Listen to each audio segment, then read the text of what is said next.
de l'air et de l'espace, elle a bientôt 60 ans d'existence, basée à Salon de Provence. Sa mission, faire rayonner l'institution auprès des meetings, comme aujourd'hui dans le ciel de Compiègne, et également sur les compétitions nationales et internationales de voltige. Vous parlez de G.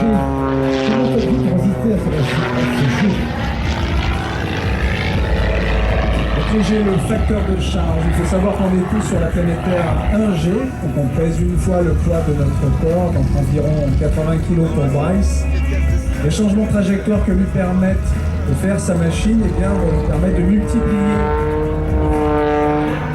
cette force de pesanteur terrestre et donc de peser jusqu'à 800 kg.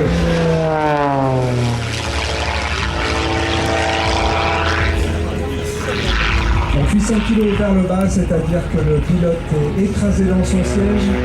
Et à l'inverse, il prend du facteur de charge négatif en poussant sur le manche. Il va être retenu dans son harnais et pèsera 800 kg cette fois-ci vers le haut.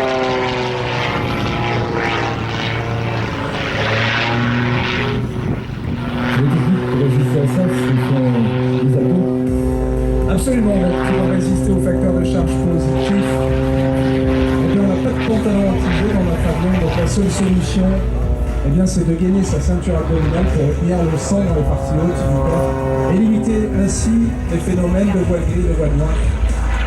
A l'inverse, pour le facteur de charge négatif, eh bien là, il n'existe pas de manœuvre spécifique, il faut simplement s'y préparer, s'y entraîner et le tolérer le mieux possible. Après, ce qui vous fait devant vous une bride plate, admirez les évolutions irréaliste de cette extra-concentrant de l'équipe de voltige menée par Bryce, le capitaine Denis, qui a rejoint l'armée de l'air et de l'espace en 2004. Il est officier sous contrat, c'est-à-dire qu'il est rentré dans l'armée de l'air pour devenir pilote de chasse en ayant simplement un baccalauréat général, c'est le minimum requis pour devenir pilote de l'armée de l'air et de l'espace. Bryce, il a servi quelques années sur Mirage 2000D pour la base aérienne de Nancy.